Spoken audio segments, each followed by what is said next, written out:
Reddit woman. What do you want to confess today? I have a long history of food-related blunders, but last night I truly outdid myself. So, my husband's new boss invited us over for dinner. Just the three of us, her, me, and my husband, which already felt like a setup for a job interview disguised as a meal. This woman, let's call her Beverly, is the kind of polished, intimidating professional who probably flosses her spreadsheets. My husband, understandably desperate to impress, gave me a pep talk the whole drive over. Please, just be normal, he pleaded. Define normal, I said, already sweating through my cardigan. We arrive.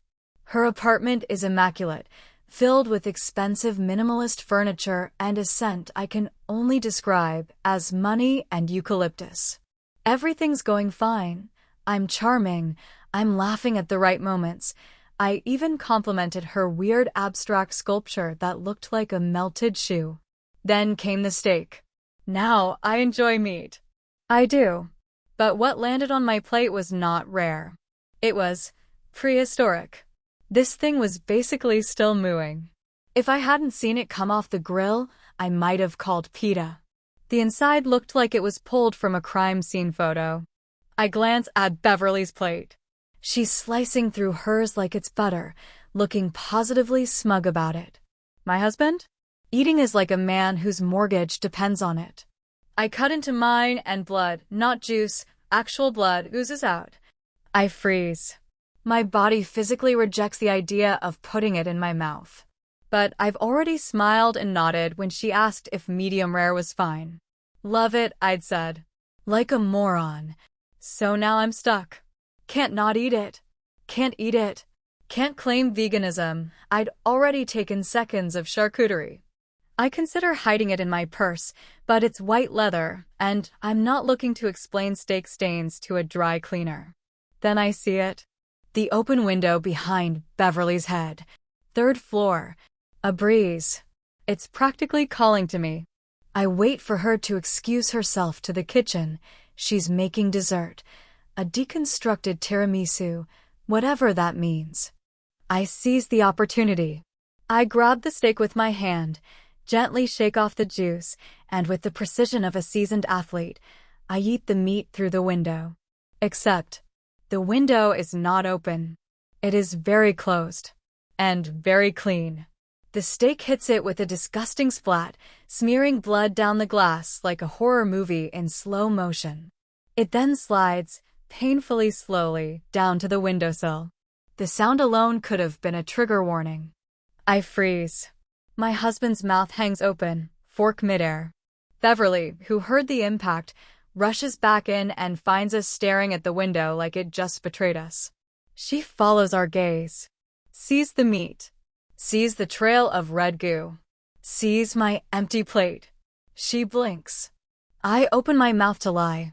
To invent some nonsense about a neighborhood hawk or an exploding tomato or spontaneous beef combustion.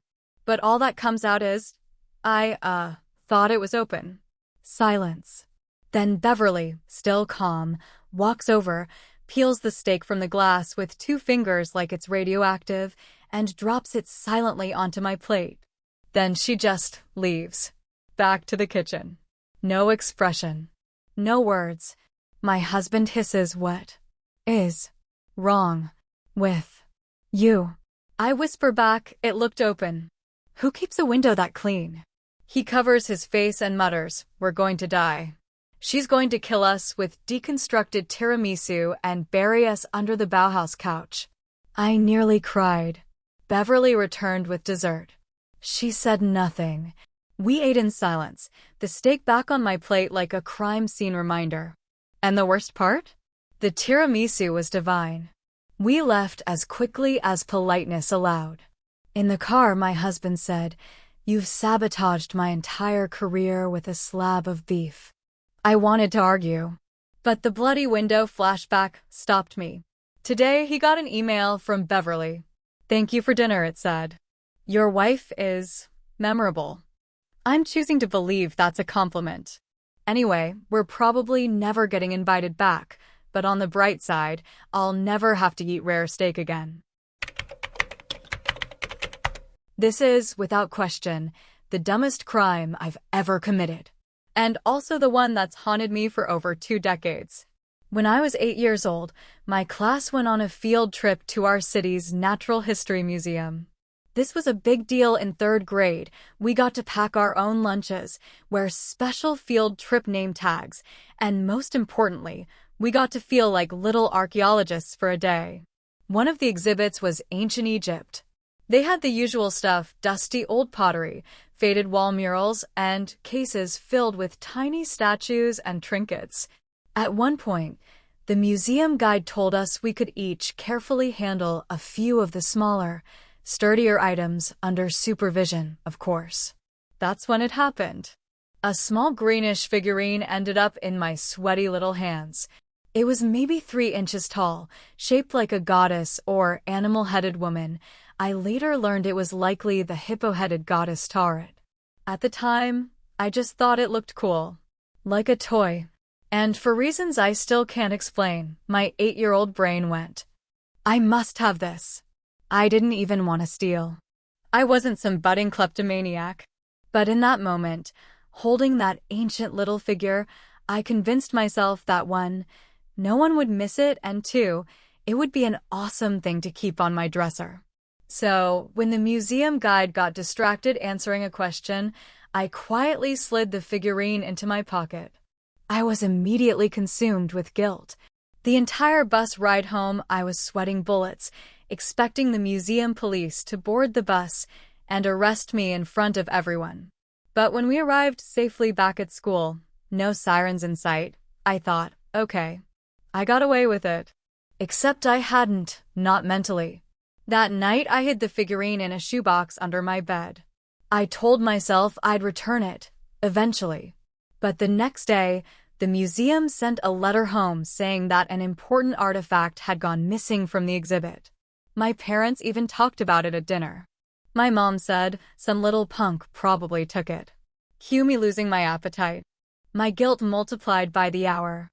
I considered sneaking it back, but by then the heat was on. The museum had apparently notified the school, and kids were being questioned. I was terrified. So instead, I buried the shoebox deeper in my closet and told no one. And then, life happened. I grew up. We moved houses. I found the box again as a teenager during an angsty cleaning spree. By then, the guilt had evolved into this bizarre, almost superstitious shame. I didn't throw it away. I convinced myself that would somehow be worse. But I didn't know how to return it either. Walking into the museum 10 years later and handing it over would have looked suspicious at best. So the figurine traveled with me. Through college. Through 3 apartments. Through 2 boyfriends. Always in a box, buried at the back of a closet. Every time I saw it, I'd get a fresh wave of "you absolute idiot" feelings. Fast forward to last year. I'm 31 now. Gainfully employed, moderately well-adjusted. But one night, I fell down a Reddit rabbit hole, a thread about things you've stolen and regretted. Naturally, my figurine guilt came roaring back. In a moment of weird catharsis, I typed out the whole story in a comment. The responses were wildly supportive. People urged me to anonymously return it.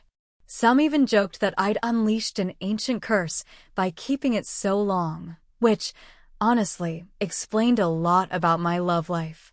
Inspired by internet strangers, I hatched a plan. I carefully packed the figurine in bubble wrap, wrote an anonymous note. This was taken many years ago by a child. I am deeply sorry. Please return it to its proper place. And mailed it from a neighboring city, so it wouldn't trace back to me. I even used gloves, like some kind of paranoid art thief. Mission accomplished, right? Except now I've developed a new problem. I'm obsessed with tracking whether the museum mentions it. I've been scouring their newsletters, their social media, their local news coverage, anything to see if the figurine's return makes the rounds. So far, nothing. Which is both a relief and a disappointment. I also have this irrational fear that somehow they'll trace it back to me anyway. Like there's some hidden DNA test for ancient artifact envelopes. Every time I hear an unexpected knock at the door, I think it's the museum police, despite the fact that I am, legally speaking, a very boring adult now. My therapist thinks the whole thing is hilarious. Honestly, she said, if the worst crime you've ever committed was stealing a hippo goddess as a kid and returning it 23 years later, you're doing fine. She may be right. But still, every now and then I lie awake wondering if I disrupted some mystical Egyptian balance. If a tiny hippo-headed goddess is out there somewhere, judging me. Anyway, moral of the story. Don't steal. Even if you're 8 and it looks like a toy. Because guilt is the stickiest thing you'll ever pocket, and it doesn't fit neatly into a shoebox. Okay, this is one of those stories that sounds way worse out of context. But hear me out. I'm 30 and have a younger brother, Luke, 24, who has Down syndrome. He's one of the kindest, funniest, most genuine people you'll ever meet. Growing up, I was fiercely protective of him, partly because the world can be cruel, and partly because he just deserved better. Our parents are incredible and love him dearly, but they're also very conservative and old school. As in, we don't talk about sex or relationships, ever kind of conservative. Which has always frustrated me because Luke is an adult. He deserves the same emotional and physical experiences as anyone else. A few months ago, my parents planned a weekend trip and asked me to stay at the house with Luke. I agreed. Honestly, I was looking forward to some quality sibling time. I packed up my PS5, a stack of games, and my appetite for delivery pizza. We were going to have a blast. The first night went great. We gamed, we snacked, we laughed. But as we were winding down, Luke suddenly got quiet. I asked him what was wrong, and after a lot of gentle coaxing, he finally confessed. I'll never have a girlfriend. My heart broke. He explained that he knew girls didn't like guys like him. He'd overheard things, seen how others treated him, and had internalized this idea that he was somehow unworthy of love or intimacy. I hugged him so tight. I told him that wasn't true, that he was lovable and amazing. But I could see the sadness lingering in his eyes. Then he added, almost in a whisper, I just want to know what it's like, once.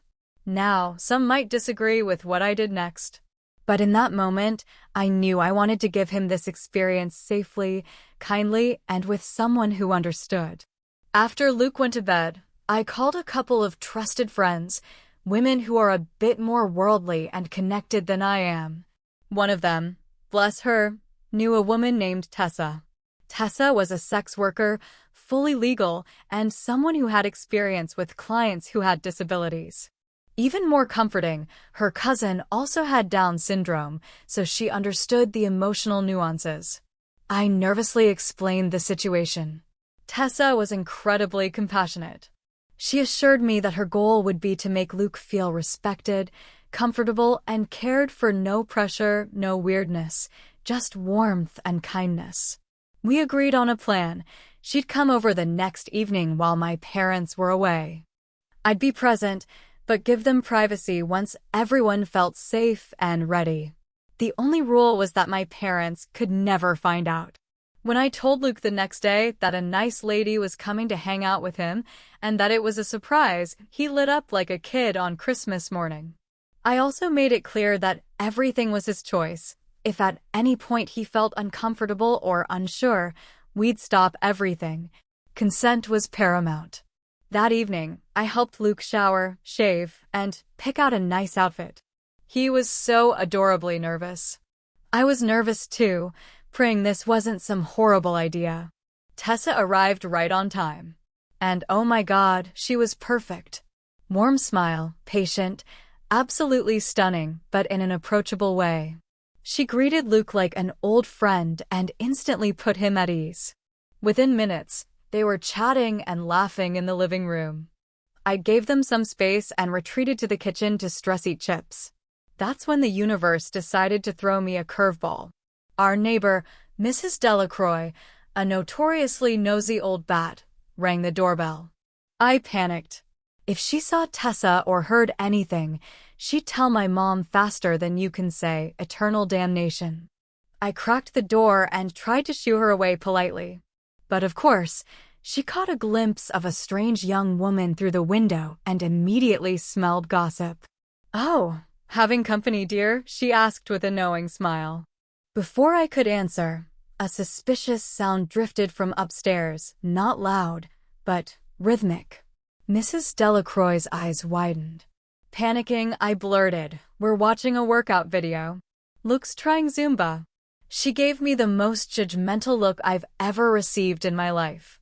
But thankfully, she eventually shuffled away, probably to call 3 friends and speculate.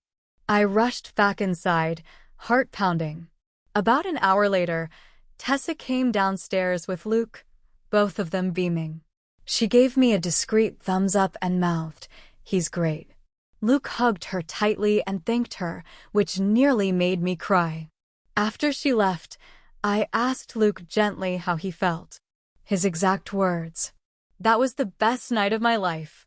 He didn't give details, nor did I ask, but it was clear he felt seen, valued, and happy. I told him I was proud of him and reminded him this was our secret.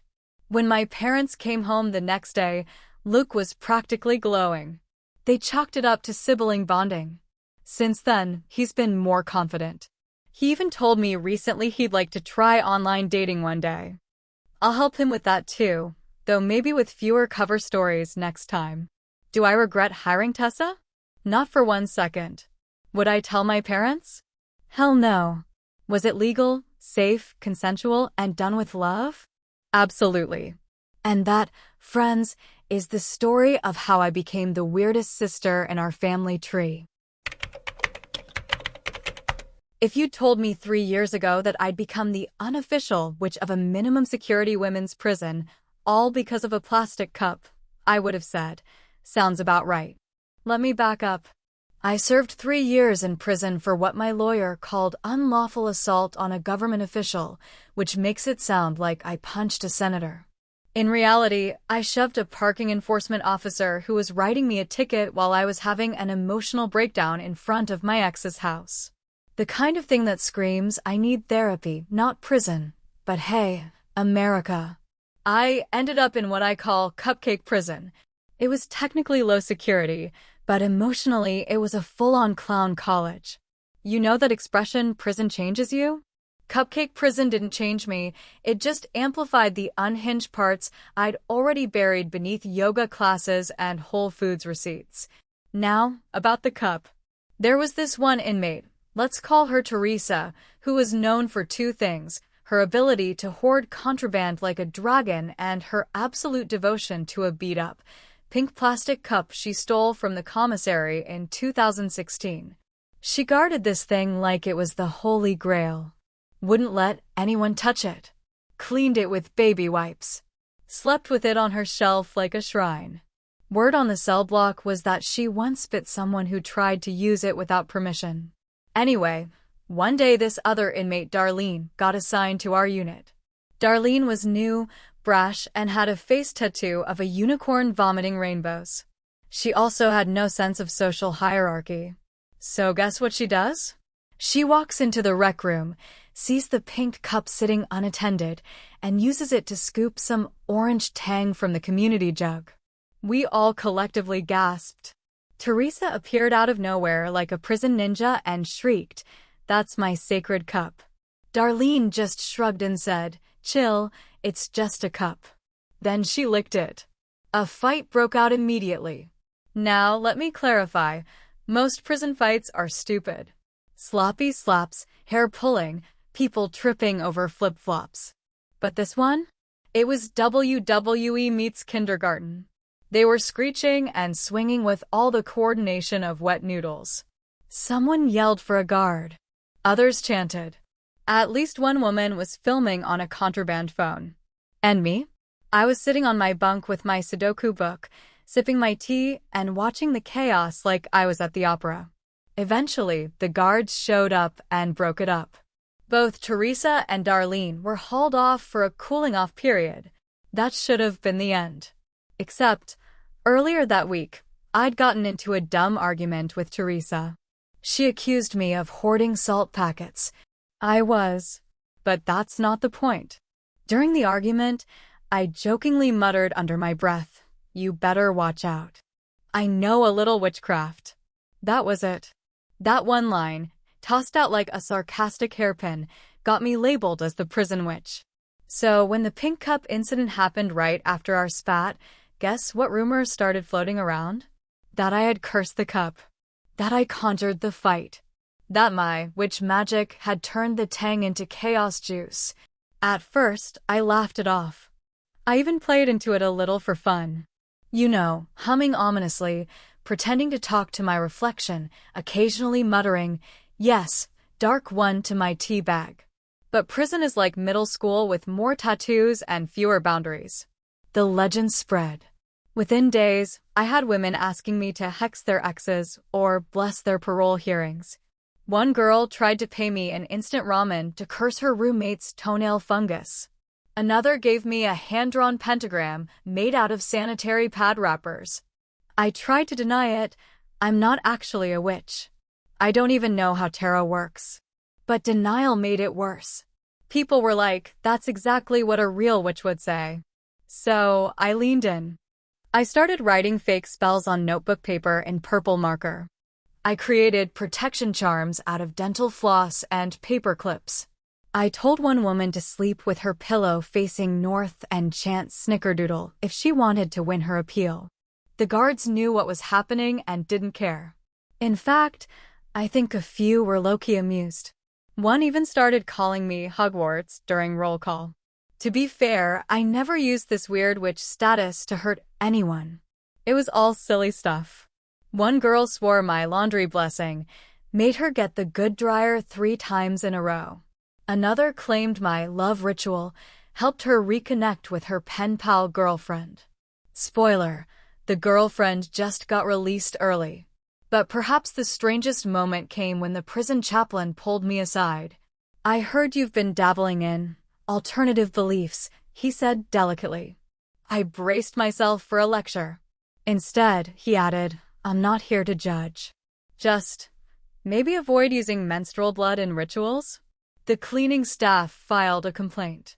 That was the day I decided to retire. By the time I was released, I had a reputation as that quiet lady in D Block who could summon rain. I did not correct anyone. So yeah, that's how I accidentally became a witch in Cupcake Prison. All because some tang touched the wrong cup. I haven't hexed anyone since I got out. But sometimes, when I sip my tea just right and the lights flicker, I smile. Maybe a little magic does live in me after all. You know how people say you don't appreciate your plumbing until it betrays you? Yeah, I learned that the hard way. This was 2 years ago, back when I still lived with my parents and my younger brother Matt, who at the time was a 15-year-old piano prodigy.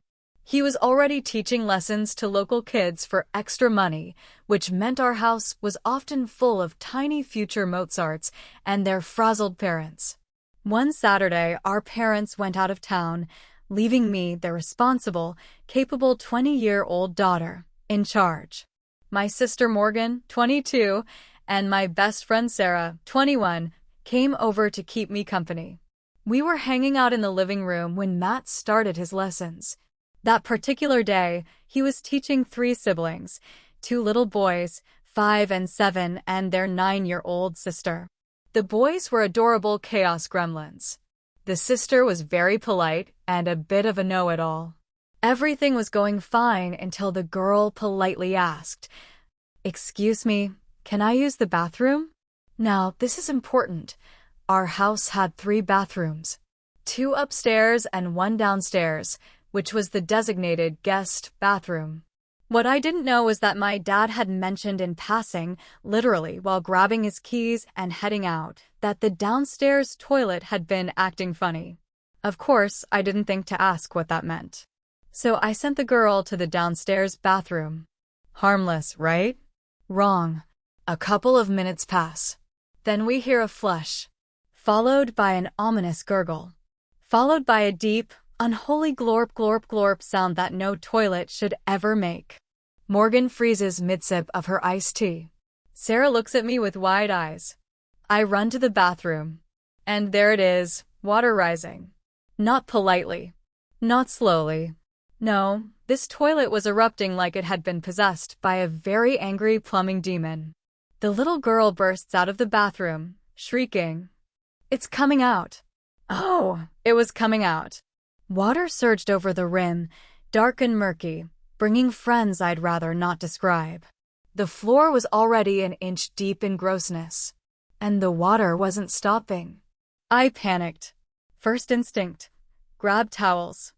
I flung open the linen closet and started tossing every towel I could find onto the bathroom floor like I was fighting the tide with a handful of sponges. Morgan joined in, shouting, "Why is this happening?"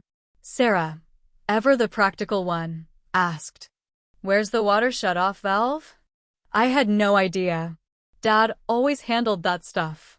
I vaguely remembered him saying something about behind the toilet, but there was no way I was reaching behind that monstrosity now.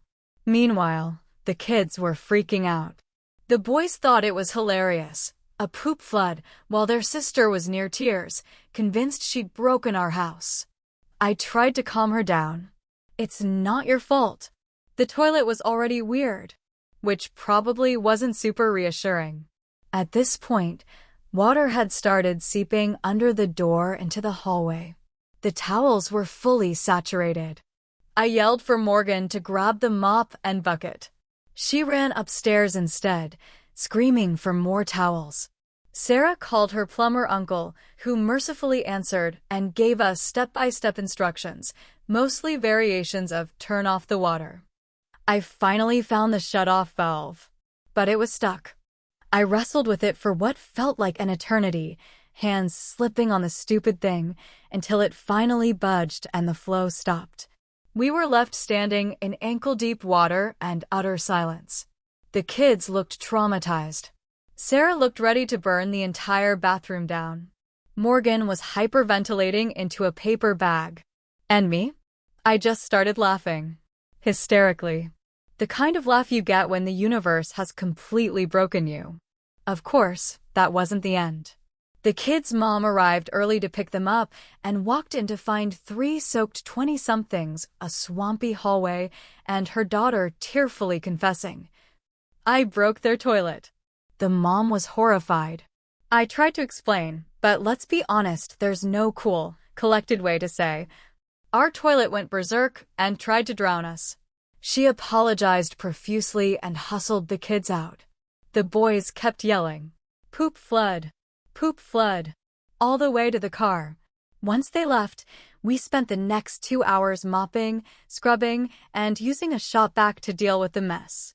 We Lysol'd the entire downstairs so aggressively that for a week afterward, the whole house smelled like a hospital janitor's closet.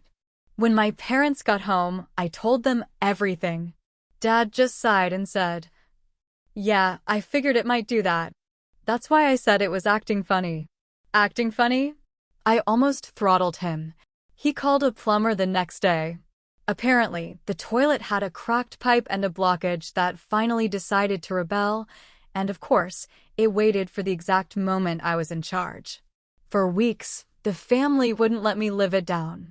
Every time someone flushed a toilet, Morgan would dramatically gasp. Sarah nicknamed me Captain Plunger. Even Matt teased me during his lessons. But hey, the bright side? The kids never blamed me. The little girl even drew me a sorry card with a stick figure toilet saying, "Oops." It's still on my fridge. And now, whenever someone asks me to babysit, I have one rule. You can use any bathroom you want, just not the downstairs one. Old trauma dies hard, my friends. Thanks for watching, everyone. Don't forget to hit subscribe and give the video a thumbs up.